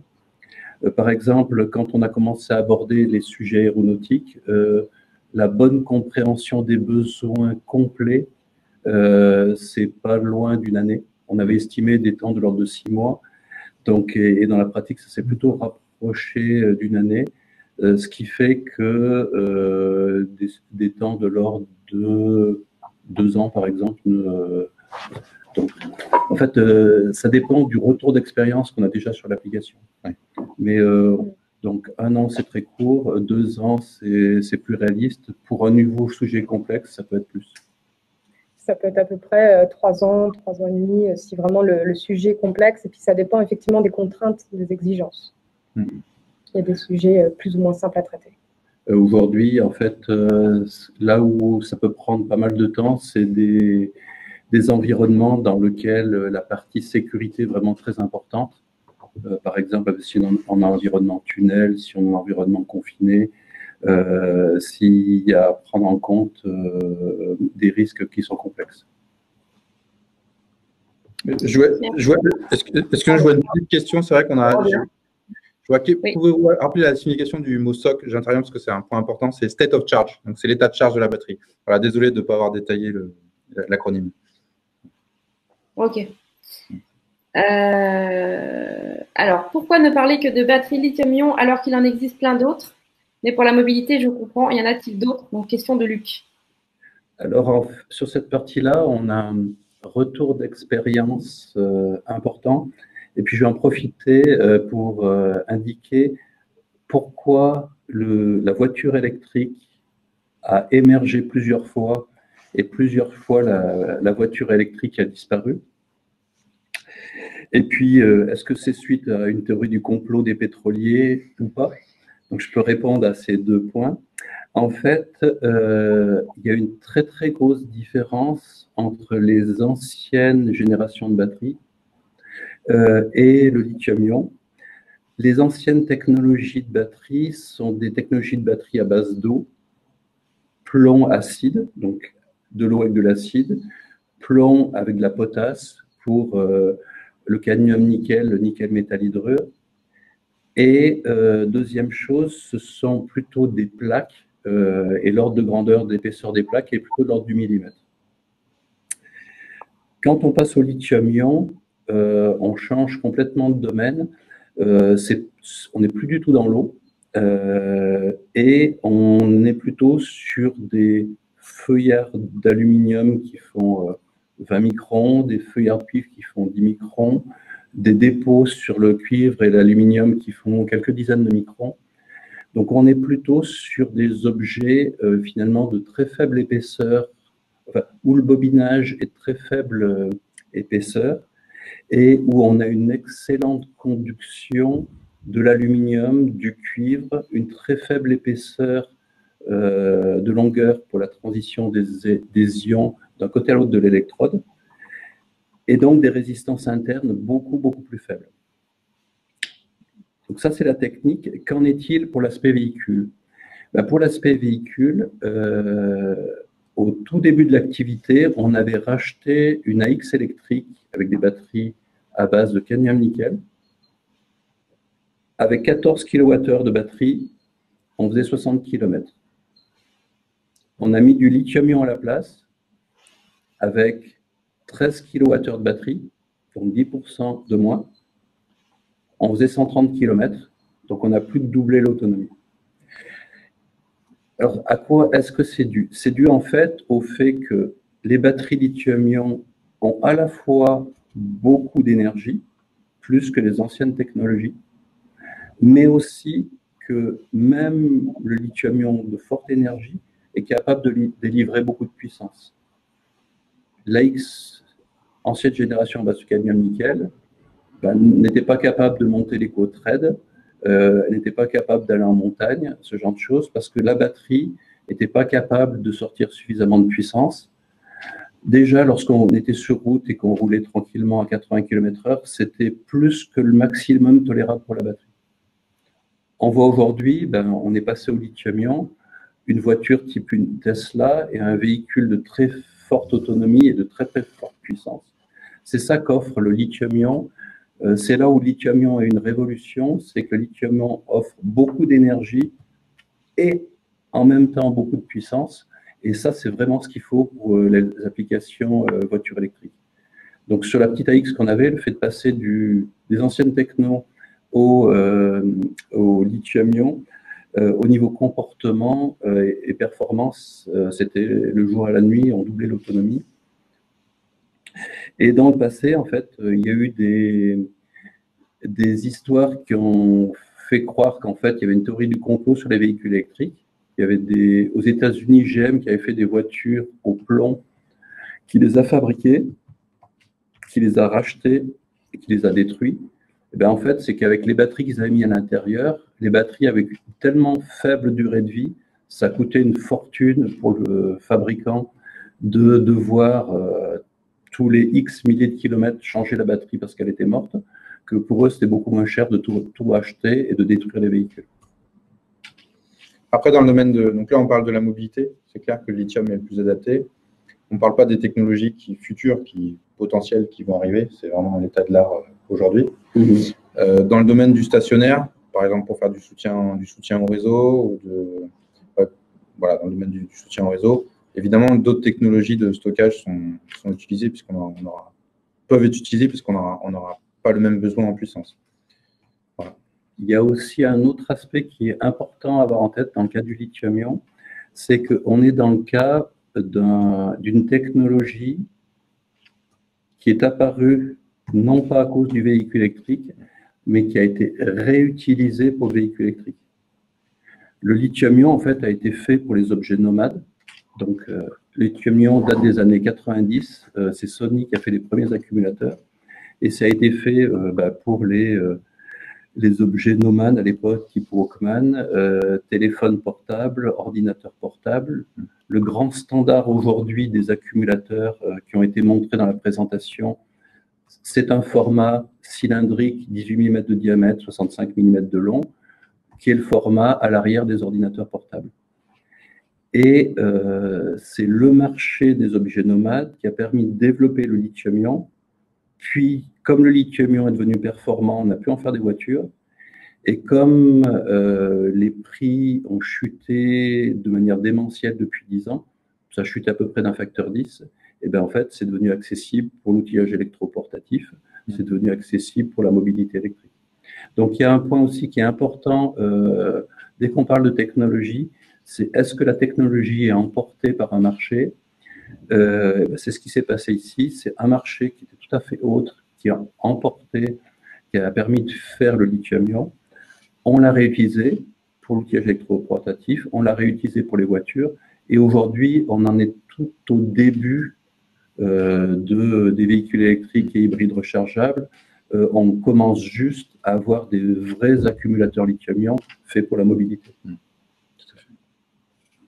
Merci pour vos réponses. Je propose qu'on passe à la question d'après. En fait, on a pas mal de questions dans l'outil questions-réponses. Donc, question de Jean-Baptiste. Existe-t-il des petits systèmes d'enregistrement embarqués, par exemple pour les vélos électriques, qui peuvent enregistrer les courants et tensions consommés pour que l'utilisateur puisse connaître la durée de vie restante de la batterie, un peu comme c'est le cas sur les téléphones? La réponse est oui. Enfin, c'est le rôle du BMS. C'est le rôle du BMS. Oui, en fait, techniquement, c'est tout à fait faisable. Il y a certains BMS où c'est fait. Et après, c'est juste, j'ai pas en tête de produits qu'on pourrait facilement acheter pour mettre sur un véhicule électrique, sur un vélo électrique. Mais en fait, techniquement, ça pose vraiment aucune difficulté. Ouais. D'ailleurs, nous, on a une activité qui consiste justement sur des voitures, des véhicules plus lourds, de faire du monitoring, c'est-à-dire qu'effectivement, on rajoute des petits systèmes d'enregistrement qui viennent dialoguer, par exemple, avec le réseau CAN du véhicule pour récupérer les informations courant et tension et pouvoir les enregistrer. Par contre, la difficulté souvent, c'est d'avoir accès aux infos. Il faut que le fabricant ouvre ses livres et qu'on puisse, sur le réseau CAN, savoir où sont codées les informations courant et tension. Alors après, là, j'imagine que dans la question, ce que Jean-Baptiste entend par durée de vie restante de la batterie, c'est l'état de charge. Parce que si on parle de durée de vie en tant que telle, c'est plutôt le vieillissement. Et là, par contre, c'est quelque chose de plus complexe. C'est ce qu'on appelait le SOH, le State of Health. Et c'est comment, à partir des données d'utilisation de la batterie, en direct, comment est-ce que j'évalue le vieillissement de ma batterie. Là, c'est des choses qu'on fait basées sur des modèles de vieillissement, mais c'est assez complexe. Voilà, c'est beaucoup plus complexe. Ouais. Ok, merci de cette réponse. Donc, la question suivante de Riyad. C'est quoi l'objectif de multiplier le poids obtenu des cellules par un facteur d'intégration entre 1,5 et 2? Est-ce que c'est le poids de l'ensemble électronique de puissance, les convertisseurs DC-DC, câbles, etc.? Alors, c'est pour passer de… En fait, le dimensionnement tel que présenté là dans la présentation, c'est les chiffres qu'on présentait, c'est la masse totale de cellules. Donc, si j'additionne toutes les cellules que j'ai dans ma configuration série parallèle, et après, c'est comment est-ce que je passe de cette masse pure de cellules à la masse de mon pack batterie. Donc là, effectivement, il faut rajouter la masse de la connectique, donc ce qu'on appelle les bus bars, comment est-ce que je connecte les cellules entre elles, les connecteurs, les câbles, l'électronique, le casing qui englobe tout ça, l'architecture mécanique. Donc, voilà. Donc, le système de refroidissement, voilà. C'est vraiment à l'intérieur du pack. En fait, c'est vrai qu'on a l'habitude d'acheter une batterie.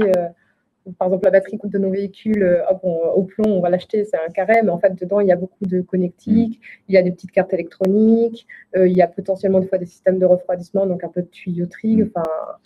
Et donc, voilà. Donc, ce qui est couramment observé dans le domaine du véhicule électrique, par exemple sur une Tesla ou une Zoé, c'est qu'on a un ratio de 1,8 à peu près. Et par contre, des applications où la sécurité est très importante, on peut avoir des ratios d'intégration plus importants. Oui, tout à fait. Parce qu'il va falloir espacer les cellules, mettre des matériaux entre les cellules, voilà, tout ce genre de choses. Ok, merci. Question de Bruno. Pourquoi ce choix de 300 volts et 530 volts? Bon, alors ça, c'est moi qui ai fait le choix. Donc ça, c'était vraiment une illustration pour le webinaire. Hein, donc c'est un choix fictif. Honnêtement, par contre, dans les véhicules, effectivement, ce qu'on va retrouver dans l'automobile, ça va plutôt être des packs à 400 volts. Dans les bus, plutôt vers les 800 volts. Donc, pour une pelleteuse, effectivement, on s'est dit que voilà, pour des moteurs électriques, 300 530 volts, ce serait l'ordre de grandeur. On a toujours une plage de tension sur le bus d'essai par rapport à la tolérance des équipements, une tension min, une tension max. Quoi. Et pourquoi pas, hein, on peut observer ce genre de plage de tension sur un bus 400 volts. Quoi. Si on parle des voitures, aujourd'hui, c'est plutôt très standardisé. On dit qu'il y a un pack 400 volts sur les voitures. Mais en fait, c'est un tout petit peu en dessous de 400 volts. Et c'est standardisé sur beaucoup de voitures à 96 cellules en série, 196 étages en série. Et en fait, c'est plutôt des aspects mathématiques. Ça permet de faire 8 modules de 12 cellules en série ou 12 modules de 8 cellules en série. Donc ça, c'est pour la partie batterie. Et pourquoi aux environs de 400 volts? Là, c'est plutôt par rapport aux composants des convertisseurs et des onduleurs moteurs. Il y a des transistors qu'on appelle IGBT, transistors bipolaires à grille isolée, qui sont prévus pour 600 volts et qui, classiquement, sont utilisés aux environs de 400 volts. Donc, c'est l'existence de composants d'électronique de puissance qui a fait se standardiser des packs aux environs de 400 volts. Et après, le bon sens de réalisation qui fait qu'aujourd'hui, il y a la plupart des packs batteries que je connais pour 400 volts qui sont avec 96 cellules en série. Et ce qui est important de retenir, c'est que la tension batterie n'est pas constante, n'est jamais constante, qu'elle dépend de l'état de charge et en instantané du courant qu'on tire dessus et de la température. Pour compléter, comme le disait Boris au cours de son exposé, à un moment, il a dû parler de 4,2 volts. 4,2 volts, c'est la tension pleine charge. Tu parlais de tension mine de 2,5 volts. Donc, classiquement, un pack batterie varie presque d'un facteur 2. Avec la résistance interne des cellules, lorsqu'on tire des pics de courant, on peut partir d'un facteur 2. Donc, d'où les ordres de grandeur qu'on a vu ici entre 300 volts et 530 volts. Ça peut être cet ordre de grandeur ou un petit peu plus de plage de variation de tension. Merci beaucoup. Question de Riyad. La puissance dimensionnante, est-ce que ça correspond à la puissance max dans le profil d'usage? Oui, tout à fait. Tout à fait. Parfait. Question de Violaine. Pourquoi faut-il maintenir la state of charge entre 10 et 90%? Alors, c'était un une très bonne question. C'est un exemple. Alors, l'idée, en fait, c'est dans un usage industriel de ma batterie, je vais essayer de minimiser son vieillissement. Et on sait qu'un des facteurs du vieillissement, c'est d'utiliser la batterie à des états de charge élevés ou bas. Donc, c'est pour ça que ce serait étudié plus précisément dans un cas d'application réelle, mais là, pour ce cas simple de dimensionnement, on a choisi de faire un dimensionnement avec un état de charge compris entre 10% et 90%. En fait, les matériaux sur les électrodes sont un peu moins stables quand la batterie est chargée à 100%, où tous les ions lithium sont d'un côté, donc tous les ions lithium sont dans le graphite, ou déchargés presque totalement, où là c'est le contraire. Donc c'est pour ça que du point de vue vieillissement, on cherche plutôt à rester dans la plage style 1090 ou 1080, dans la mesure du possible. Question suivante de Mathias. Sur la diapo 32, on nous explique qu'il est plus sûr de séparer deux branches en parallèle. Pourquoi est-ce mieux? Relation maître-esclave.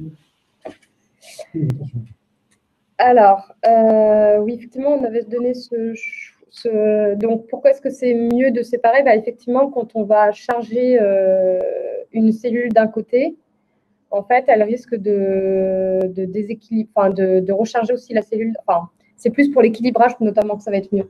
Je ne sais pas si on peut revenir justement à cette fameuse diapo 32. Voilà, merci. Plus facile d'expliquer quand il y a l'image. Donc, en fait, effectivement, des fois, on va préférer cette configuration. Donc, Daniel… on peut l'aborder d'une autre manière. En fait, on a des applications dans lesquelles ce qu'on cherche à faire, c'est assurer de la continuité de service. Donc, si un accumulateur commence à être en défaut ou trop chaud, etc., on veut malgré tout continuer à rouler ou continuer à voler ou à naviguer. Ce qui est illustré à droite, là, avec les deux branches en parallèle, on se rapproche plus d'une architecture qui serait tolérante aux défauts d'un accumulateur, puisque ce qu'on ferait dans la pratique, c'est qu'on rajouterait des contacteurs et on isolerait la branche en défaut et puis on continuerait à fonctionner avec celle qui est en bon état. Après, c'est un compromis finalement technico-économique. Les cartes de BMS ont un coût quand même non négligeable dans la batterie.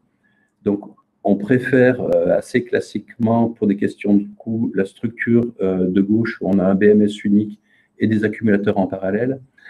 Pour des applications qui sont plus exigeantes du point de vue de la continuité de service, dans ce cas-là, on peut tendre vers des architectures comme celle de droite, avec le fait de se payer 2 BMS et de pouvoir assurer plus de continuité de service.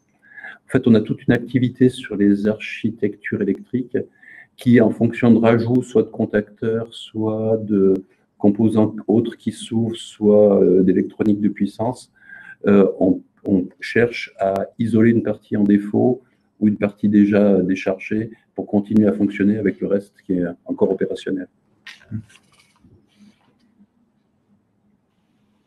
Merci de ce retour. Alors, du coup, ce que je vais faire, c'est on va faire une petite pause dans la séance questions-réponses, simplement pour vous parler d'un événement qui va avoir lieu, qui s'organise, qui est le Challenge Flash, qui va avoir lieu le 26 mai pour rencontrer les experts, justement, batterie et visiter la plateforme à Grenoble. Alors, je ne sais pas si Johan est toujours là. Oui, il est toujours là. Donc, je vais retourner la caméra vers les personnes. On reprendra les questions-réponses juste après. Ouais.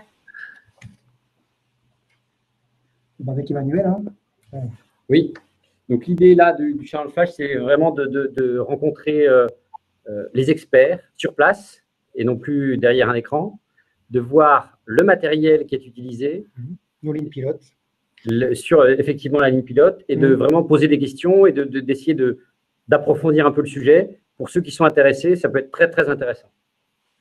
Et développer des synergies possibles entre nous. Hein. C'est le but aussi de tout ça. Hein. Voilà, donc ça sera donc le 26 mai. Donc l'organisation reste encore à définir hein, à Grenoble. Donc, ce sera sur le centre de Grenoble, ça c'est sûr. toute la journée. On vous accueillera avec Mylène et avec les équipes. Donc, ce sera l'occasion de rencontrer aussi bien la partie des gens comme moi, au niveau contractuel, tout ça, comment on peut travailler au sein du réseau Carnoto aussi, je rappelle. Enfin, on est là aussi dans le but de développer les partenariats au sein de Carnoto, avec aussi au sein du CEA, et aussi de rencontrer surtout les équipes techniques pour approfondir tous ces sujets. Voilà. Donc, au niveau de l'inscription, ça sera directement en ligne. Ceux qui sont intéressés peuvent directement cliquer en ligne, et puis après, on reviendra vers vous avec les modalités pratiques. Voilà. Voilà, donc justement, en fait, on va vous demander pour nous aider à organiser ce challenge flash, si vous pouviez juste répondre à ce sondage pour savoir si vous êtes a priori intéressé pour visiter la plateforme batterie. Comme ça permettra aux organisateurs de savoir comment organiser ce challenge flash. Donc, on va vous laisser quelques instants pour répondre à ce sondage. Vous pouvez également continuer à poser des questions dans le chat. En tout cas, merci beaucoup d'être aussi prolifique sur la partie questions-réponses. C'est très agréable.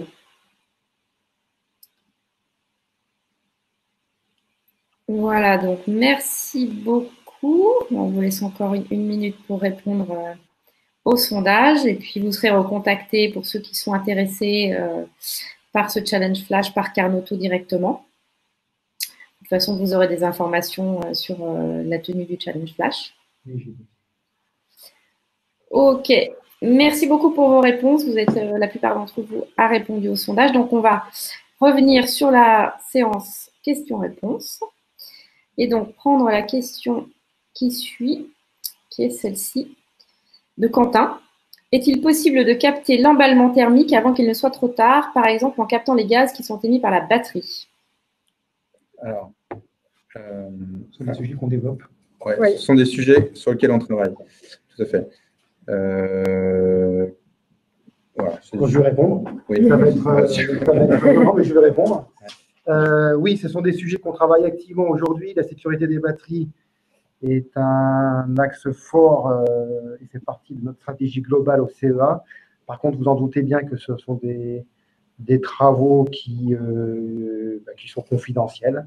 Et aujourd'hui, ce fameux challenge flash pourra, suivant les différents interlocuteurs qu'on aura, on pourra moduler plus ou moins notre discours sur ce sujet. Voilà.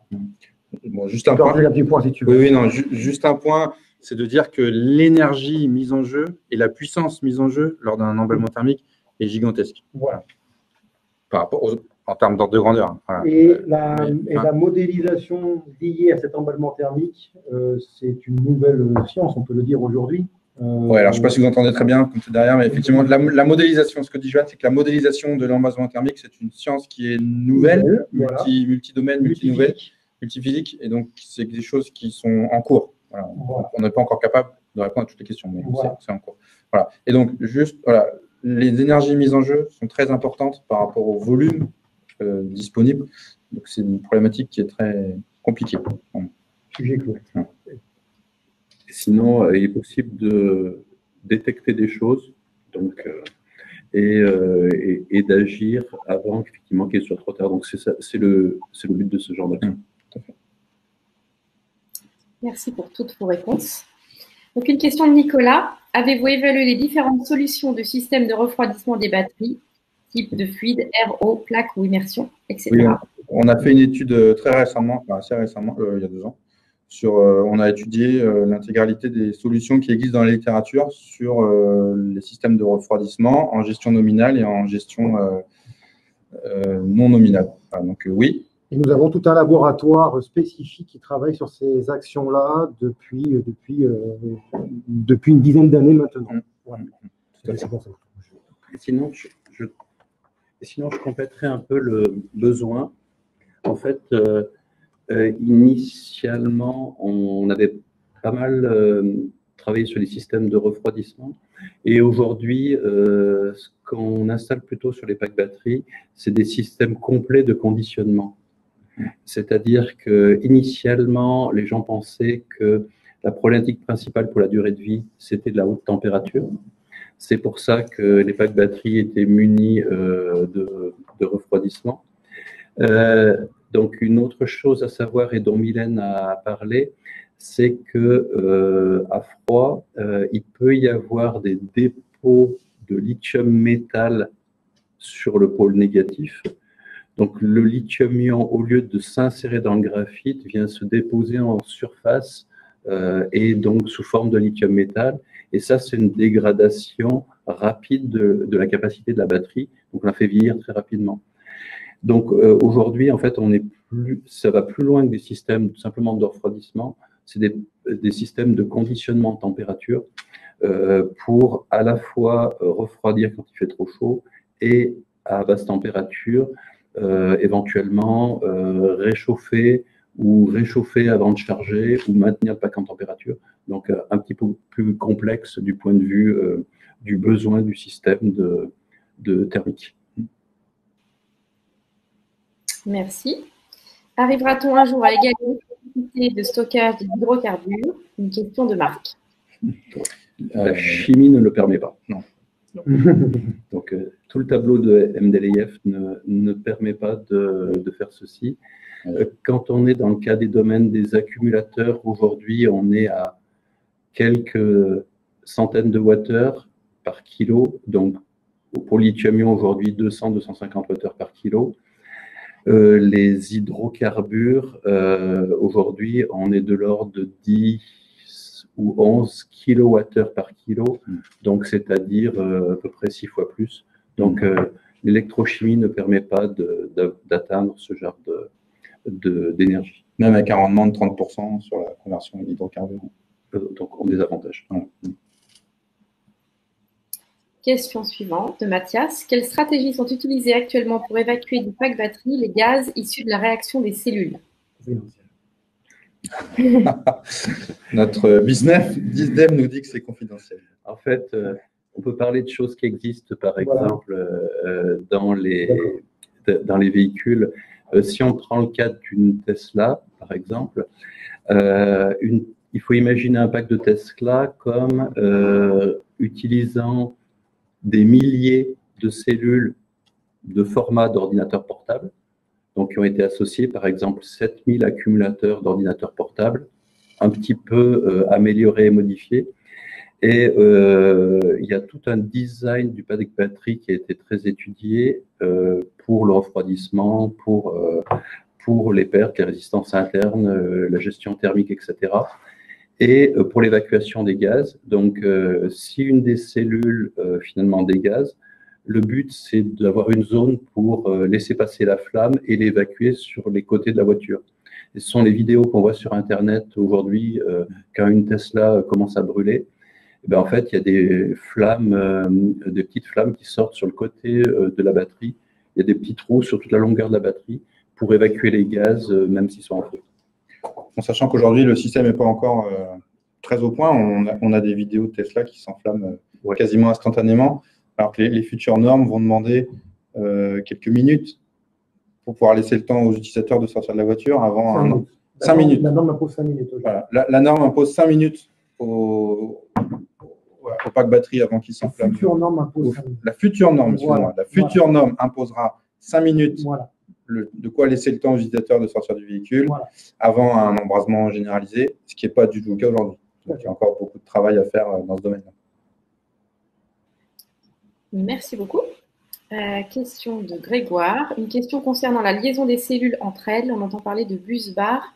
Pouvez-vous nous en dire un peu plus? Matériaux, fabrication. Sont-ils différents selon le type de cellule?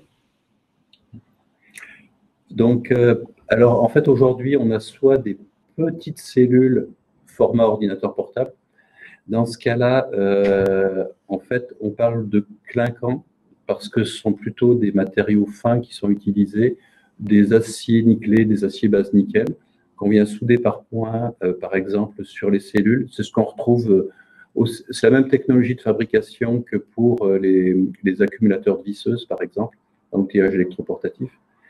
Quand on a, comme dans le cas de Tesla, beaucoup d'accumulateurs à relier en parallèle, ben en fait, on a à la fois une plaque de nickel, soudée à une plaque de cuivre, pour laisser passer les centaines d'ampères.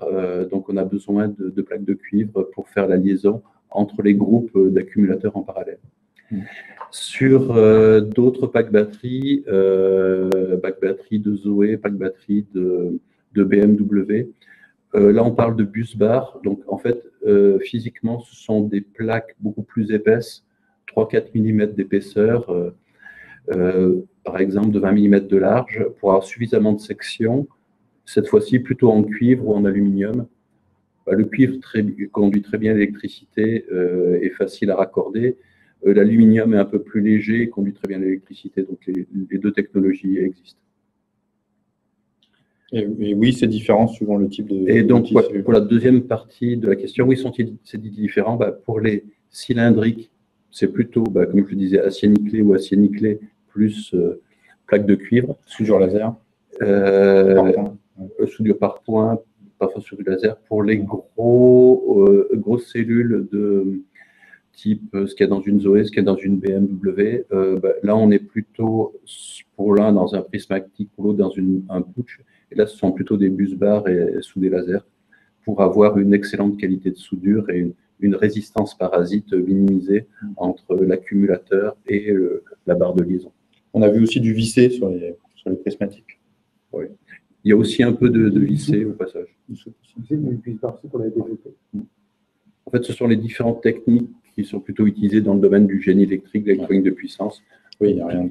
Ce sont les techniques classiques pour faire passer des forts courants de manière fiable dans le temps et avec très peu de pertes et d'échauffement. Merci beaucoup de cette réponse. Alors, on va prendre deux dernières questions puisqu'on va devoir rendre l'antenne prochainement. Donc, on va prendre cette question de Michel. Quels sont les matériaux incontournables à utiliser pour réaliser l'isolation électrique, le thermal management ou la barrière au feu? Mieux vaut-il les placer intermodule ou intermodule? Ça dépend de l'application. En fait, globalement, c'est plein de questions à une seule question. Et c'est une bonne partie de ce qu'on fait finalement lorsqu'on fait une conception système. C'est-à-dire que là, dans la présentation, vous avez parlé des dimensionnements, mais après, il y a la mise en œuvre des technologies. Et si on parle d'isolation électrique, un pack batterie de Zoé, par exemple, qui va être relié à un chargeur connecté au secteur, le secteur va amener des surtensions de plusieurs milliers de volts dès qu'il y a un peu de foudre, d'orage à proximité. Donc, en fait, l'isolation électrique du pack batterie va être conçue par rapport à ces niveaux de tension. Il faut aussi tenir finalement le cas de l'emballement thermique si on a un problème au niveau de la batterie. Donc, il faut aussi concevoir ça par rapport au risque de départ de feu des accumulateurs. Par rapport à ça, l'accumulateur qui va dégazer peut faire une flamme. Il va falloir gérer là où la flamme va passer. Donc, en fait, globalement, je ne peux pas répondre de manière simple à la question parce qu'elle est très complexe et en fait, et qui traduit plutôt la complexité de la conception système qu'on est obligé de traiter. Et c'est ce qui était important dans ce qu'on disait tout à l'heure dans la présentation qu'a fait principalement Mylène, c'est que on est très multimétier et à un moment, il faut concevoir une pièce mécanique qui, du point de vue électrique, doit faire ça, du point de vue du feu, doit faire ça pendant 30 secondes, etc. Et puis, on travaille la géométrie pour que les gaz puissent s'évacuer. Quand ils s'évacuent, je ne risque pas de fragiliser ma barrière par rapport à l'isolation électrique. Donc, c'est une conception global système. En fait, il y a deux spécificités vraiment importantes quand on travaille finalement sur la conception des packs batteries et l'électrification des véhicules. C'est ce que vous ont dit plusieurs fois Boris et Mylène, qui est qu'on a besoin d'un profil de mission. Et ça, c'est très inhabituel. Avant, les constructeurs automobiles, ils faisaient une voiture, ils ne se préoccupaient pas de ce qu'on allait faire de la voiture. Dès qu'on électrifie une application, il faut se préoccuper de ce qu'on va faire du véhicule dans l'application et donc quel est son profil de mission. La deuxième chose, c'est quand on conçoit le pack batterie, je ne peux pas dire je conçois l'électronique d'un côté, la mécanique de l'autre, la thermique du troisième. Je fais une conception global système avec l'ensemble des paramètres, d'où l'importance de ne pas me planter en début de projet dans toutes les contraintes du du cahier des charges. Et quand je fais la conception de système, ben, je suis obligé, au niveau de la conception de chacune de mes pièces, de mes électroniques, de prendre en compte l'ensemble des contraintes. Il faut que l'électronique fonctionne encore et soit protégée si je condense un pack batterie. Il faut que ça n'arque pas, je n'ai pas de défaut d'isolation d'électrique si j'ai un accumulateur qui commence à avoir un souci, si j'ai par exemple un peu d'électrolyte qui coule. Il y a plusieurs autres questions un peu sur le même thématique. Il n'y a pas de meilleure réponse pour un pack batterie. Le pack batterie, c'est, comme disait bien Daniel, c'est une conception multiphysique, multimétier, et on ne pourra jamais vous dire pour telle application, c'est tel type de cellule, tel matériau, c'est vraiment du cas par cas, du compromis. C'est du compromis système. Donc, quand on optimise l'optimisation d'un système n'est jamais l'optimum de toutes les parties. Ouais. Donc, c'est une optimisation globale. Ouais, je pense que c'est vraiment le message à retenir. Ouais. Donc, on a des ingénieurs spécifiques, donc des ingénieurs dont le métier est l'optimisation système. Merci beaucoup. Mais je propose en fait qu'on clôture le webinaire sur cette conclusion qui fait un bon récapitulatif. Donc, il y a encore effectivement quelques questions dans le chat. J'invite les personnes qui ont émis des questions à regarder si elles sont en capacité de venir au challenge flash, où là, pour le coup, vous allez pouvoir vraiment creuser les différentes questions avec les experts. Donc, gardez bien la date du 26 mai. Ce webinaire donc, est enregistré, sera disponible également en replay. Je voudrais remercier nos intervenants pour la qualité de leur présentation et leur disponibilité. Voilà. Merci à vous pour votre attention. Et puis merci à toute l'équipe technique derrière qui a préparé ce webinaire, notamment au niveau de la communication, des envois des mails, etc. Ça n'aurait pas été possible sans eux. Parfait, merci beaucoup à tous. Bonne journée et à bientôt pour un prochain webinaire. Merci, au revoir. Au revoir. Bonne journée, au revoir.